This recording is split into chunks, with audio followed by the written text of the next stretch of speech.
thanks everybody for being here this evening. My name is Natasha Phipps. I am the CEO of WealthShare, and we are here tonight. We're going to kind of have a bit of a update and a year in review and what's going on in 2025.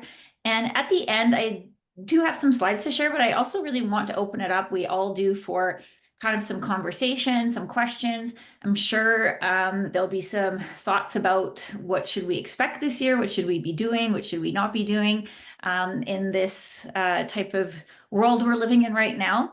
But I hope this will give you good insight into what we've been working really hard at here at WealthShare, as well as what we're looking forward to for the future.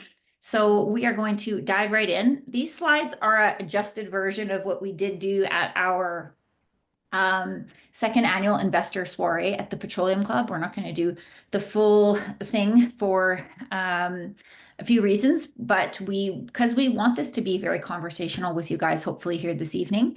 But we are going to dive right into it, and please save your questions for the end. We are recording this as well, so no worries if you have to pop out or you want to see this another time.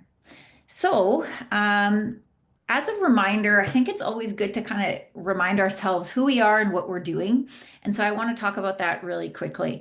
And the WealthShare values and what our identity stands for, and kind of what our network really means to us and what we're trying to build. So our number one bullet point here is extremely important to us. When we first kind of got into, before WealthShare was even a thing, we were trying to decide kind of what we wanted to bring to the market. And really what we felt was missing at the time was this accessibility to larger opportunities in the marketplace that were often reserved for the already wealthy, for the already high net worth individuals here in Canada.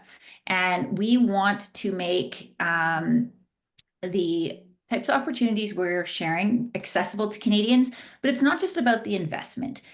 It is also about the information. And there's a slide here we're going to show you about how much kind of content and education we did last year that really speaks to this value. We believe in accessibility to information, accessibility to opportunities, and we want to be that kind of leader in our industry as it relates to that.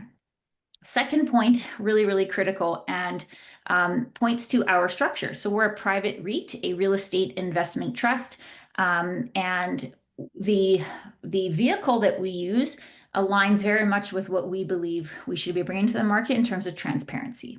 So a real estate investment trust does require a few different things for us to be compliant. And that's really important to us. And it is to our investors as well. The number one most important thing is related to the financial audit. We have to undergo a third-party independent financial audit every year. And if you have never been a part of one of these things, they are truly vigorous and detailed for very good reason. So our returns we're going to talk about tonight are not our opinion. They're not how we think we did. They're a result of our financial audit, as well as annual appraisals that we have to do on our assets. So that is very different than if we were just doing a small partnership or something together where every year we go, okay, this is maybe how we did kind of thing, right? So we want that level of transparency, as well as this isn't on the slide, but compliance with the Securities Commission. So there's all kinds of private ways to invest in real estate out there in the marketplace that are not necessarily following Securities Commission legislation. And a lot of, unfortunately, the kind of bad news stories we have heard in the last 2 years in this space have been often a result of groups that are not operating at this level of transparency or audit or compliance with the Securities Commission. So we take those things very seriously. It's black and white for us. There is no gray when it comes to this. The Board of Trustees is another really important one.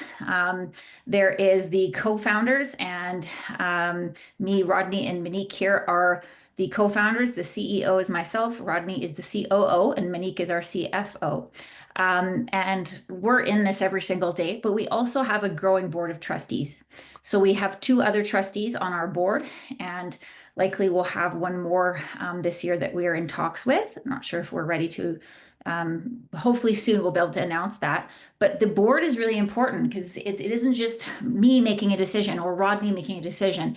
Any major decision does go through our board of trustees. We have quarterly meetings, and our large annual meeting is obviously huge when it comes to approving our annual financial statements as well. And our auditor, Grant Thornton, met with us a couple weeks ago to review our audit, and we did get a clean audit as well.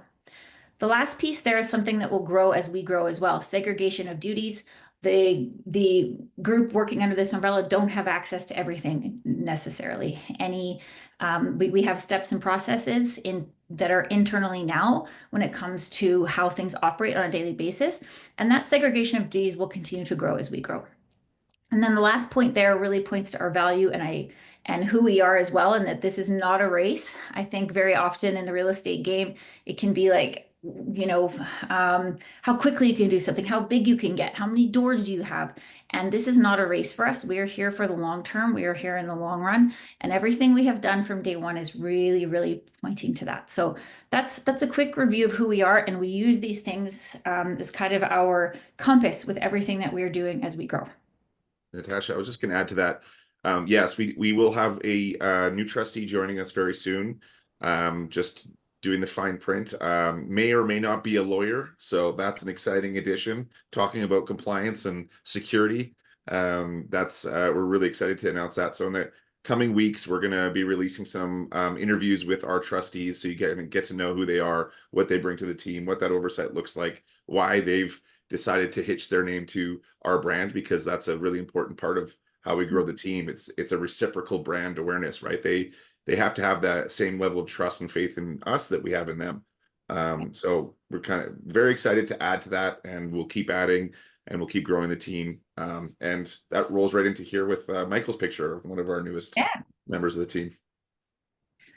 Yeah, so one of the exciting things for 2024 is that Michael DiPaolo joined our team as our investor relations internal team member. And we're excited to have Michael here. He's been a great resource for us so far. And Michael, did you want to maybe say a couple words or just say hello? Yeah, of course. Hello, everyone. And for those that don't know, nice to meet you here, and looking forward to sharing more information as we move forward and working with everyone. Thanks for joining. Thanks, Michael. So, quick review. So our goal is to ideally acquire one asset every single year. As I said, this is not a race. We don't need to grow rapidly to provide our consistent returns, but we do want to have consistent growth as well. So last year, as many of you may know, we did close on Stillwater about a year ago, and that was our block of townhouses. So now that we have a year under operations, we have a very good idea, and we're very happy with how this property has performed for us and how it continues to. And so that was some of the challenges we did go through last year, as many people in this multifamily space have experienced. Is CMHC has been a huge challenge and opportunity in the market. I'm going to talk about CMHC a little bit more after, but we closed this when the property was completely vacant. So we went with a bridge loan. We got the property rented and stabilized, and then we refinanced with our CMHC long-term debt. So those were two big kind of steps that we went through last year.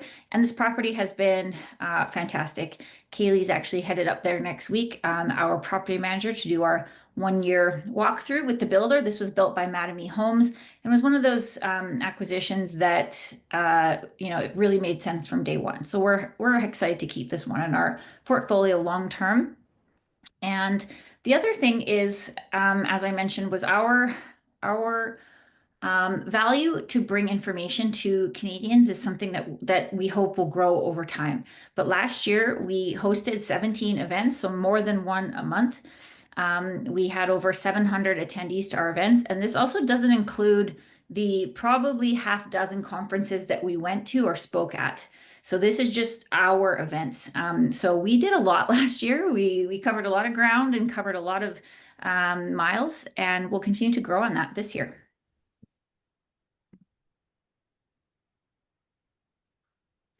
So a few of the roadblocks, like I mentioned, they were all around financing. If anyone remembers, about a year ago, there was a lot of kind of volatility with CMHC changing some policies around which lenders they would allow to do these kind of bridge short-term loans with that could then be converted to CMHC long-term debt. And our original approval was with a lender that was removed off of that list about 30 days prior to our closing.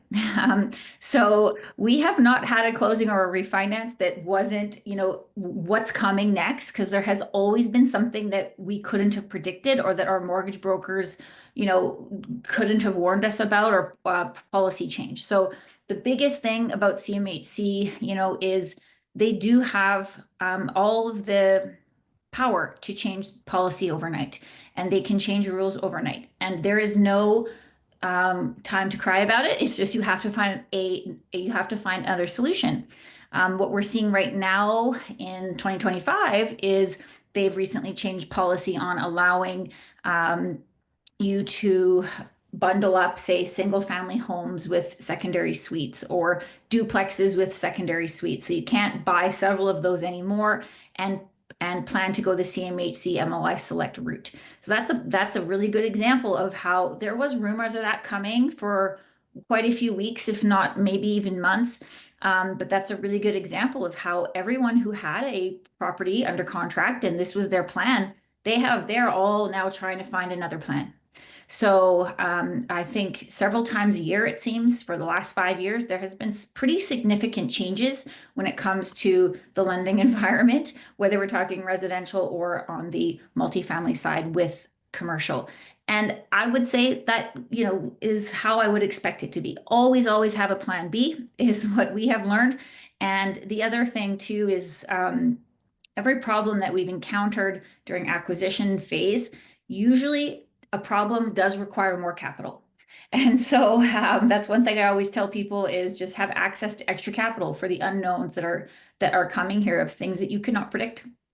So this one we got a small extension on this. They were very gracious to give us that. We found another lender and we closed. And then this property was fully occupied within the first 60 days. And we actually did a little better than our rental projections as well on this one. And then it was the waiting game for the CMHC refinance, as many of you are very familiar with. So it took us until about the fall to be able to get that finalized. So that is complete now. And now it's just a long-term hold and a matter of us managing it to the best of our ability. And so far, it's been a solid performer, and we got this at an excellent price. So this has been a really great success story for us. So really briefly, I just wanted to talk about the Calgary rental market specifically. The Edmonton market tends to follow the Calgary market as well, though I do think we are seeing some different economics that might impact things a little bit differently. But just to have a little snapshot of what's going on here in Calgary, we are seeing vacancy rates rise a little bit. So, 2023 was kind of a ridiculous time in the rental space. Poor tenants were really, really struggling to find a place to live. Rental rates were skyrocketing. And I do think where some people might get caught here is they were anticipating that skyrocket to continue. We knew that was a temporary skyrocket. Nothing lasts forever, and you always have to be conservative. So we have always remained a very conservative outlook, even when we were seeing, double-digit rental increase numbers and, very low vacancy rates. That is not our plan. That is kind of a blip. It isn't what can be expected over a 5 or 10-year frame. So what we're seeing now is a more balancing of the market. And in Calgary specifically, we have, especially in our suburbs, we have a lot of new construction. What Alberta does pretty well compared to other provinces, which is kind of a pro and a con, depending how you look at it. We push through development projects and new construction pretty quick here. things get moving very, very quickly. So when we have a rental housing crisis, we are pushing through projects and we are being very quick with how we can react to the demands of the market. That is not the same in Toronto or Vancouver, when we have seen historically very similar issues with very little vacancy. But what we do have here in Calgary and Edmonton is lots of land. So we have plenty of land to develop. Now, the kind of asterisk to that is, and something we talk about a lot, is we have to be careful with that too. We don't want to be competing with, hundreds of other units that are brand new right behind us. So there's a reason we did not look at brand new developments in the Northeast last year, for example, or in the Deep South, because I know as a landlord that there's just a lot of construction coming. So right now we are really comfortable and enjoying the inner city. There is still some development occurring, but nowhere near as much as we're seeing in the suburbs. So the record completions is what we're talking about here in terms of the new construction. So it is huge. We're still seeing strong migration. We're still seeing a lot of people moving to Calgary, investing here, though we're seeing that kind of stabilization happening.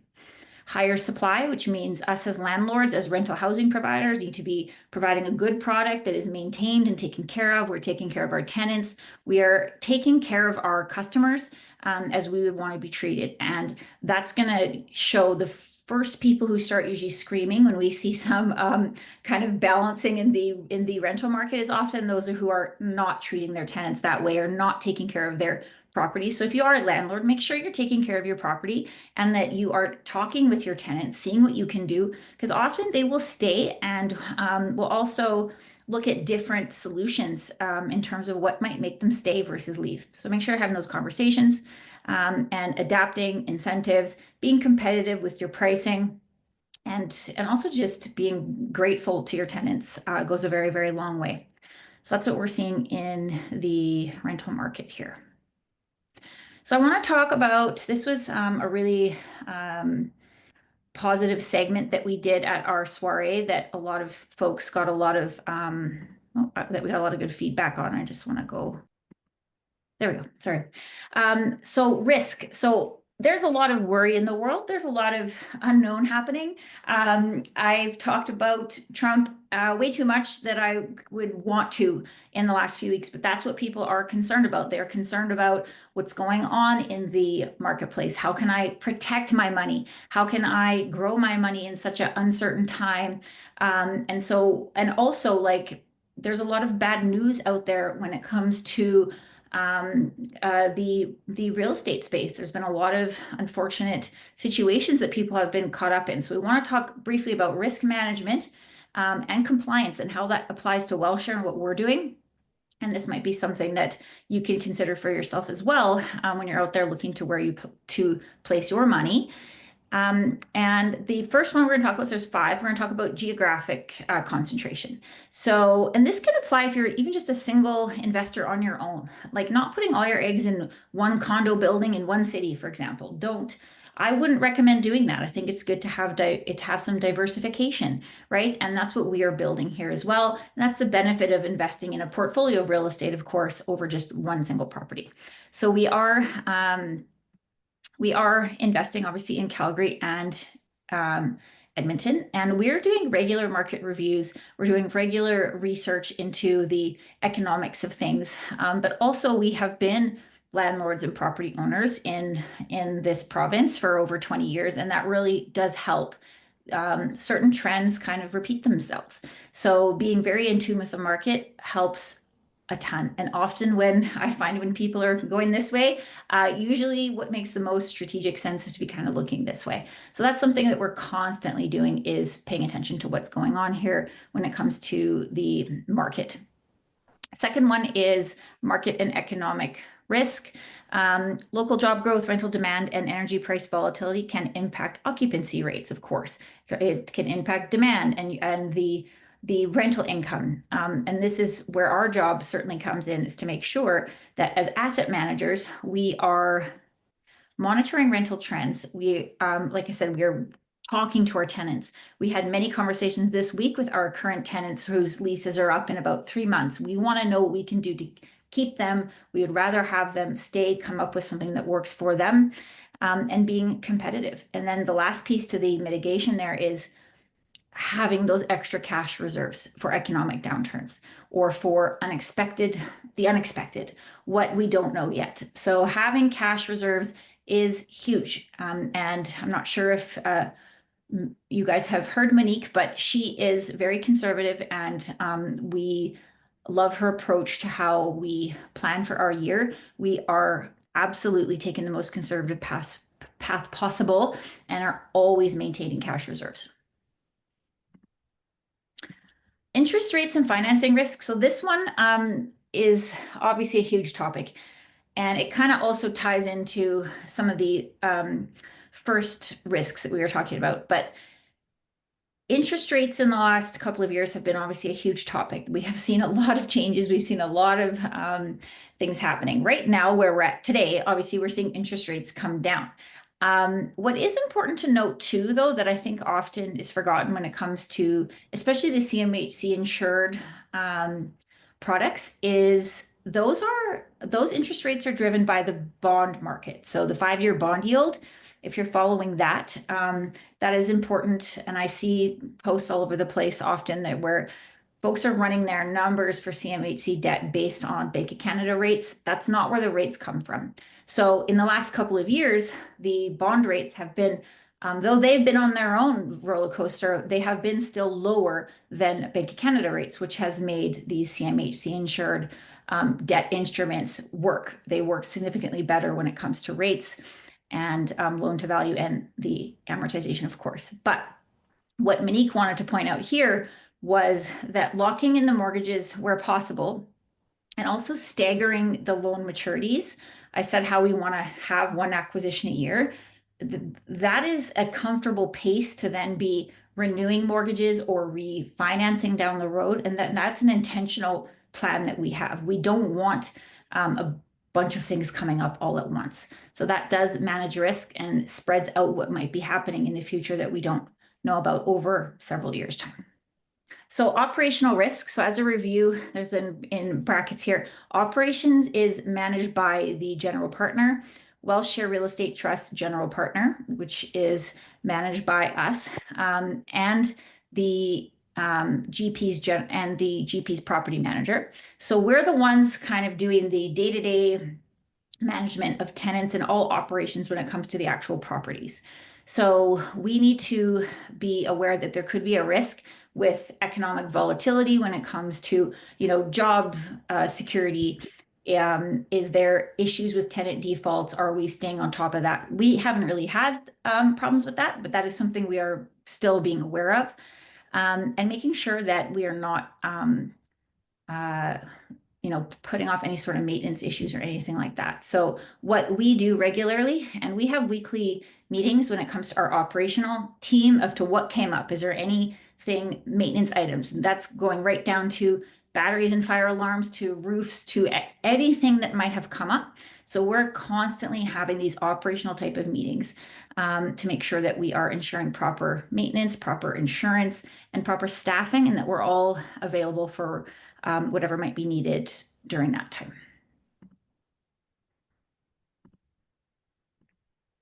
And then this is a big one too, regulatory and legal risks. So changes in Canadian real estate regulations, municipal bylaws, or private REIT securities regulations. So there's a constant evolving sort of, legal structure and a policy when it comes to securities. I think and this is something that we do rely heavily on our legal team. So we have our legal team with Miller Thompson. We have since day one, and they have been a huge player in our success, in our structure, and mitigating our legal and regulatory risk. The other thing we have in place, of course, is our exempt market dealer when it comes to actual securities regulations. So they handle all of our monthly securities filings, making sure that we're compliant when it comes to our offering memorandum and our subscription agreement. So we have all of these pieces in place to mitigate the best we can and be you know, paying for the best advice possible as well. You get what you pay for with legal and accounting, like everything else, and this is no different. So we are very, very grateful for the legal team that we have. And we're actually in the middle right now of our annual offering memorandum update. So we're actually on a freeze at this moment for taking any new investment into WealthShare because we are doing the annual update. Those updates will be uploaded into our exempt market dealers platform when they're complete. And we're going to announce the returns here as well in a moment.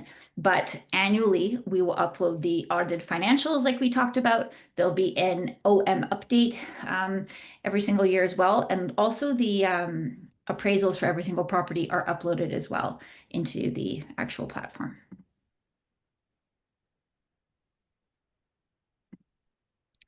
So just to review, we have the audited financial statements, we have trustee oversight, and the insurance and liability protection. So the trust and its properties through the general partner, of course. We maintain general liability and property insurance to mitigate any financial losses that we might not be able to see. So this is really important to our investors, that we are kind of doing everything we can to protect your investment, protect your money at the end of the day, and provide as much consistency to what we are doing over the years. So I know what everybody wants to know the most. It was funny at our soiree, we did this whole thing and Monique did her financial update and then she was like, okay, I'm done. And we didn't tell the group how we did for our results. So 2024, we are very proud of what we did. So as a reminder, our net asset value or our unit price is determined by our annual financial audit that we talked about, that is based upon our financials and the appraisals of the property. So in 2023, we did an 11.1% increase to our net asset value. So that means an 11.1% return to our investors. So if they bought in at $10 a unit, last year the unit price was $11.01. Right now, as I said, we're undergoing our update, and this unit price will change again. So the 2024 results were a 12.6% increase to our net asset value. So that is a huge congratulations to all of our investors, and we're excited for the upcoming year. So that's how we did for 2024. If you are one of our investors, what you will see in your online, Scott, thanks.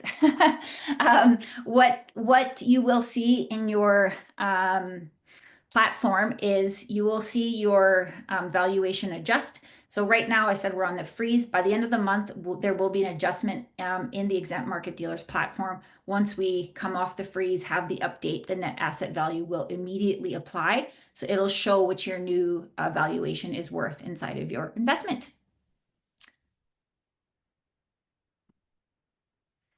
Okay, so what are we doing now? Where are we going from here? I keep doing that. So we've talked about some of this, but a couple of things just to kind of tie back to a couple of things I just said. So there is a lot of economic uncertainty, and historically what we also have to remember is economic uncertainty does mean people will rent. They like rental housing will still be in demand. Uncertain people aren't buying. Uncertain consumers aren't going out and buying a new home. They may rent for a little bit longer. And so rental housing isn't necessarily going anywhere. I do think we need to be smart and strategic, like always, for some of the reasons I already discussed. But the outlook and kind of the sentiment out there with investors and consumers, definitely people are feeling uneasy. Definitely there's this concern of we don't know what's going to happen. And the one thing I've always learned in real estate too is the biggest kind of blips in the market, when you look at those blips over a long period of time, 5 or 10 years, they are blips. And so it's important to remember with real estate that we have a long-term approach. This isn't about 2025. It's about buying assets that will do well over the long run. And so will there be blips and things that come up? Yes, 100%. And they will go both directions. But there's very few, I don't even know if there is any marks of time specifically for Alberta where you could look at a 10-year period, because I've looked at this and gone, well, that was a terrible 10 years. Even if appreciation is sort of flat. You still have your debt pay down. You still have your minimum sort of, returns when it comes to even just leveraging the bank's money. So it's important to remember why we invest in real estate during the kind of uncertain times. So market uncertainties, sticking to the fundamentals, buy and hold approach. We're not taking big risks. We're not taking big swings. I wouldn't want to be really developing right now for a lot of the reasons, a lot of the unknowns. Adding more variables to this would be something to consider right now. That the tariffs might impact, that this kind of political uncertainty might impact. We don't know. But sticking to the fundamentals of real estate, I think still make a whole lot of sense. The other thing is market uncertainty, especially for people that are thinking more along the lines of protection of capital. They don't want to have a lowering value to their net worth. Real estate or other hard assets are a great way to hedge your value of your net worth. You don't want your money sitting in the bank and going down. You certainly don't want that. So real estate is, of course, one way to do that. Where's the opportunity? And this kind of ties in as well with CMHC opportunity. So CMHC is one opportunity on the lending side. I am hopeful as interest rates continue to come down that the conventional world of commercial multifamily lending might start to make sense again, even if that means we have to put a little bit more money down. It would be nice not to have to necessarily play the CMHC game all the time. So that is a goal that we have internally, is to have a variety of different loan types in our portfolio. And we have already done that so far, but going to a conventional commercial loan would be ideal as well if we could. Where's the opportunity in terms of location? We are still focused on Calgary and Alberta, some of the surrounding areas as well we are looking at, and Saskatchewan. We're also looking at Saskatchewan. We don't want to be landlords in BC or Ontario for reasons I think most of us here know. And I would just be way too stressed about the inability to protect your money the same way there. So that is really what we all share. So we're going to be doing more of the same, but we highly are being strategic in terms of where. As I talked about, we need to be very considerate of what is our competition, what is under construction, what do we know does well in the long run in these markets, regardless of some economic volatility. So we're continuing to do that. New or newish construction we are still looking at. I would say more than ever though, it comes down to the relationships in the marketplace. This isn't something where we're just going to find some random listing online and we're going to go buy that. The relationships and the opportunities we're looking at are a result of the people we know in the industry. And that has paid off for us already with every acquisition we have done with WealthShare, and will continue to. So the things that we are looking at, likely we are the only one on the list, or we are on a very short list of who is actually taking a look at these things. And then the other thing I think might happen this year is we could see some opportunity as a result of some of this volatility.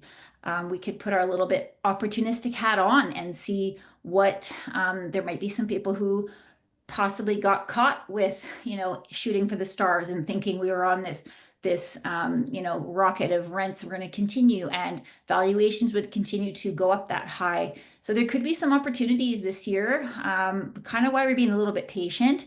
We're okay to be a little bit patient and see what kind of the year shakes out a little bit, but that's kind of what we're doing. We're not reinventing the wheel, but we are being very smart with what we're doing.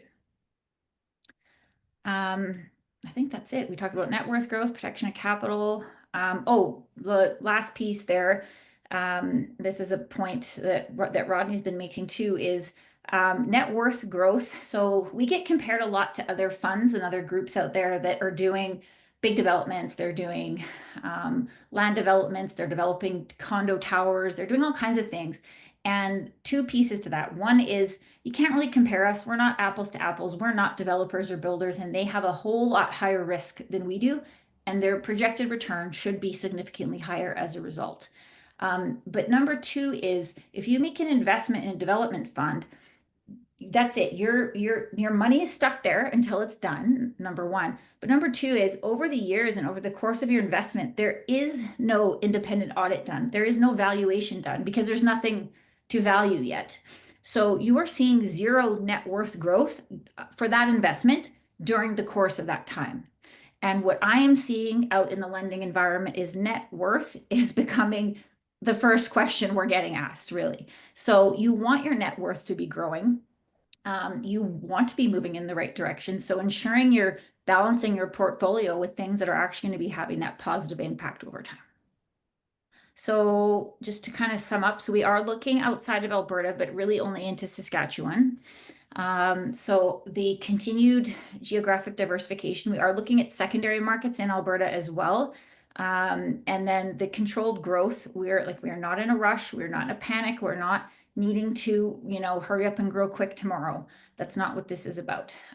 It has to meet our fundamentals and it has to meet our targeted returns for us to go ahead and want to pull that trigger. The investor distributions and equity growth, we are looking to maintain our 8 to 12% equity growth projections. Distributions depend on cash flow and market conditions. So if we are to do distributions, they would be annually done at the end of the calendar year, typically. And those do depend on cash flow. So we are not a high cash flow generating investment. We're never going to, be that with this fund. Maybe in the future, if we have another offering that is something entirely different. But for this fund, we are buy and hold basic fundamentals, making the boring real estate as sexy as we can. That's what we're trying to do. So to do that, we are really reassessing our policy, our strategy annually, balancing that line between obviously taking risk and growing with providing as steady of returns as we possibly can. And then our proactive risk management, we're continuously monitoring the energy sector, the geopolitical volatility. The group of us, we have a thread every single day of what's going on in the news. And did you see this? Make sure you saw this. So we are very much in tune with what is happening here in our province, in our cities. And then the last piece there, which is possibly the most important, is maintaining sufficient reserve funds for unexpected everything. And that comes to managing our properties, but also when we go to do acquisitions, of having extra capital available for those in case moments of things that we already kind of discussed. That's one of the main lessons we keep learning over and over and over again with every acquisition and refinance we have done, is to always have access to extra capital. So I would keep an eye out there this year for folks that maybe didn't, because there might be some opportunities available. So that's it. Rodney, do you have any thoughts? No, I think you covered the main stuff. I think that it would be nice to be able to get into a bit of a conversation if anyone has any thoughts or opinions on anything that we've shared. Yeah, I think you covered really most of the main speaking points. Okay.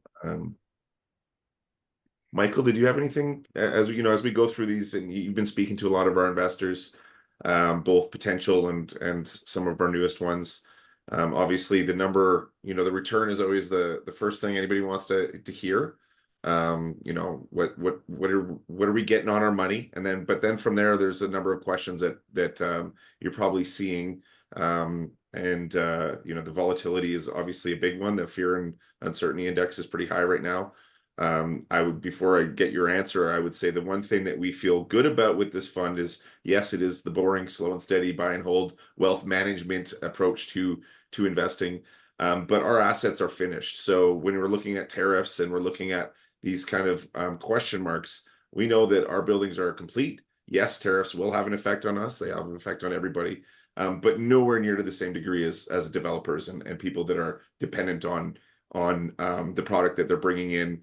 And the pricing that they have on those. So we hope to be a bit of a safe storm for people. But with that, pass it to you and see if you have, a couple things that maybe you're hearing or you're getting in some of the conversations you're having with people right now. Yeah, that was perfect. You took the words right out of my mouth there. So, giving all of you as well something to move forward with, and materializing a little bit, and having you be able to take a little bit away from this as well. So we'll prepare some stuff for you in that exact regard. I think the two biggest things that you nailed on the head there are the uncertainty in the news, and a lot of the noise, right? So you hear this in a lot of the equity markets right now. A lot of advising says uncertainty, And I think, you know, as Canadians and as investors, we've been dealing with uncertainty, especially in Alberta since 2008. So we're, you know, a lot of us here are masters of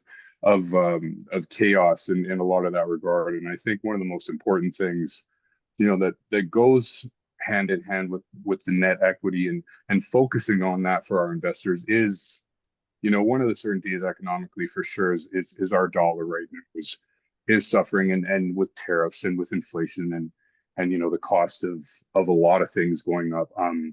The power of the dollar, right? And that idea of diminishing buying power with money and cash just sort of sitting, you know, and the disadvantage of that over, say, 3 years of just $100,000 in a scenario, you know, that diminishing buying power is going to take you to, you know, 80,000, 70,000 if it really goes bad. Whereas versus, you know, an investment that gives you that compound interest and that net equity growth over that same 3 years, you know, can get you more in $136,000, $140,000 range. And you're talking, you know, over 3 years, a difference of $70,000 just with that 100 you started with. And so that's where the conversation really starts to go, okay, this is important if we can look at these fundamentals and kind of escape all the noise and the external pressures that kind of, you know, there's a ton of external factors, but it's more a question, okay, how does this affect me now? How can we compartmentalize a lot of this information and then go and focus on the important things, right? Which is that equity. So you know, definitely looking forward to preparing that for you guys. And Ronnie, that was so right on the head with everything, because that is what we've been hearing from a lot of our investors as well is, hey, you know, how is money going to be, you know, valued and working for me in the long term, and what are things going to look like down the road? So Yeah, that's a good point. And like, I think that's an interesting one when you talk about what is your money going to do if you don't do anything with it, right? Like, you know, there's a reason why when there's uncertainty, people move to things like gold or even artwork, where you're putting it into something that is sort of inflation proof to a degree, because its value goes up while the dollar does what it's going to do, right? And you know, obviously we're a hard asset class, so that has a bit of that inflation resistance where you're putting your money into a hard asset. That asset's going to grow in value along with the market. Whereas the dollar sitting there, it's affected by, you know, over time, the dollar has never performed well against anything, right? It just hasn't. Buying power today versus a buying power 5 years ago versus, you know, 40 years ago. Just look at that. It's a scary kind of assignment when you're looking at what that dollar could have done. So if you think you put that $100,000 you worked your tail off for and you put it in a bank and just leave it there, well, 40 years later, that money's not worth much, right? Like it's, you know, it's kind of a scary prospect, but then you have to push that against the fear and uncertainty of making the wrong decision and putting your money into the wrong thing and deciding between all these options that are out there. And, you know, I think that one of the things that we're looking forward to doing moving forward with WealthShare is obviously we have our offering, we believe in it, but we also believe that we should be a portion of somebody's investment portfolio. And it should be balanced, and they should be looking at all these options, and we're starting to build out sort of a community of offerings that take the same responsibility when they're looking at how they do business, how they mitigate risk, how they communicate to their investors, how they put together their strategies. And so that we will continue to have a community that has other options as well as ours. So we're not just like, yeah, everybody believes in what they're doing, right? We believe in what we're doing. But we believe that there should be other aspects to it as well. And it's easy to sell your own thing. If you can sell someone next to you as well as yours, I think then you're really believing in what you're saying, right? And I think that's going to be important for our investor community, is that they have some options. And I think that'll be an exciting part of the next sort of phase in the WealthShare community, is that it won't just be us that we're presenting, but also some other great offerings and some groups out there. Mm-hmm. I was kind of making a couple notes too, and it's like what kind of keeps coming up time and time again is there's a lot of choice out there, and we're really grateful for the people in our network. We're approaching 300 investors in the WealthShare community, and that is a lot of people.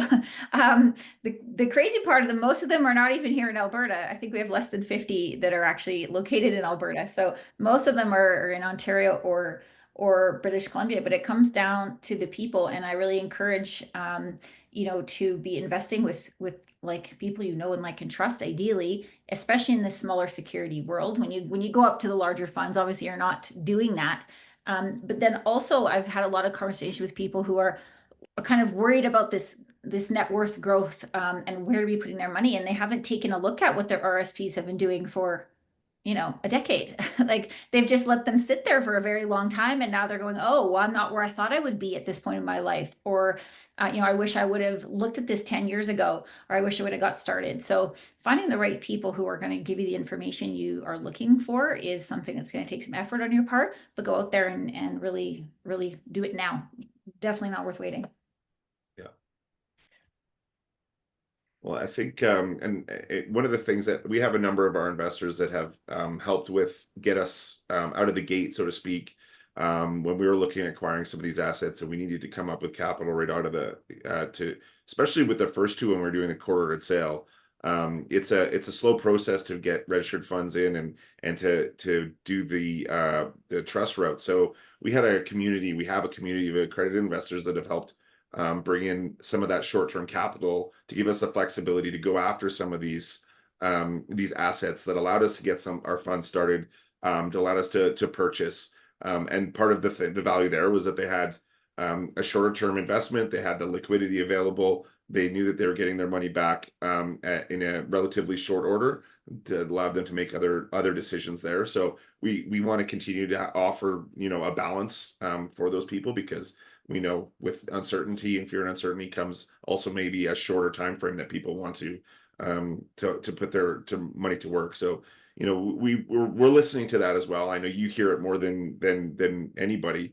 Is as much as people love the fund and love what we're doing, and see the long-term value, sometimes the decisions have to be short-term. And right now it seems like the higher the fear, the shorter people want to have their money tied up. So we're trying to keep our ears open to that as well, and provide those opportunities as well, because you mentioned it before, we want to acquire another asset. We've got a few that we're looking at.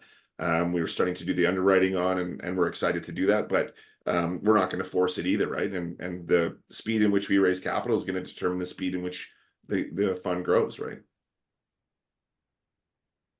I have a few things. If people are interested, the MLI Select program, I was just making a few notes we were talking about that.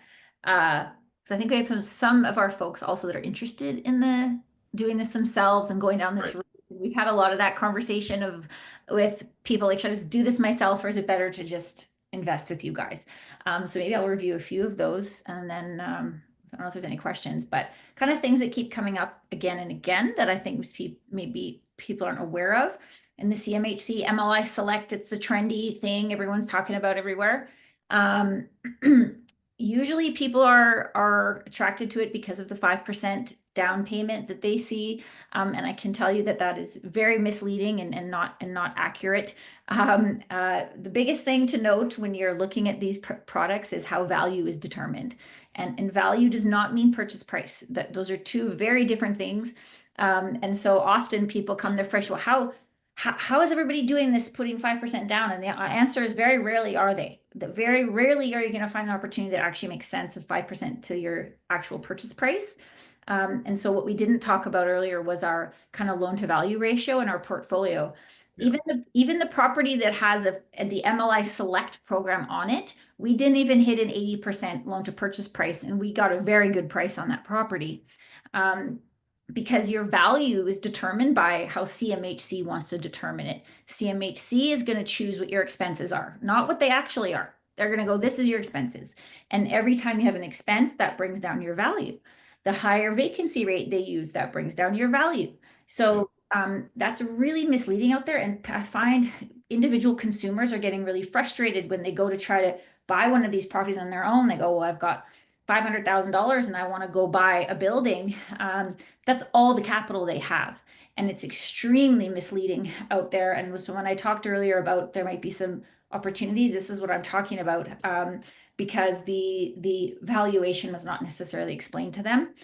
The MLI Select program is a program where you give the government all these things and they'll give you something in return. So the more you give them in terms of affordability and energy efficiency and accessibility, the more favorable sort of terms they will give you in terms of your certificate of insurance. And this is also something that we did once for the first acquisition.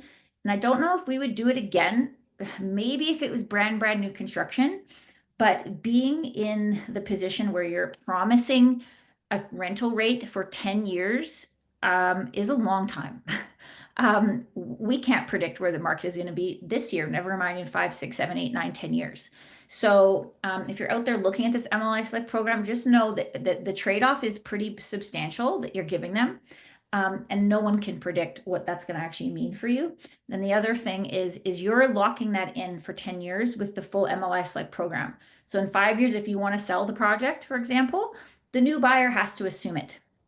So you better be certain that you want to keep this property for X amount of time, or feel comfortable that your financing will be competitive at that time, because it might not be.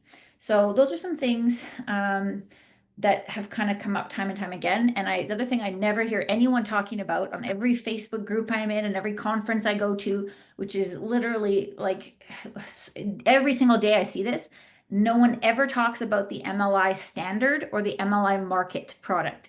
Everyone wants the full, give it all away product. And there is a middle ground here where you're still working with CMHC. You're still kind of threading the needle between what they'll give you versus what you'll give them. And so if you're looking at this, go look at the MLI market route with CMHC instead of the full MLI Select, and don't give so much over potentially that might impact you in the future, and you don't know what that's going to be, because there's no way to predict it.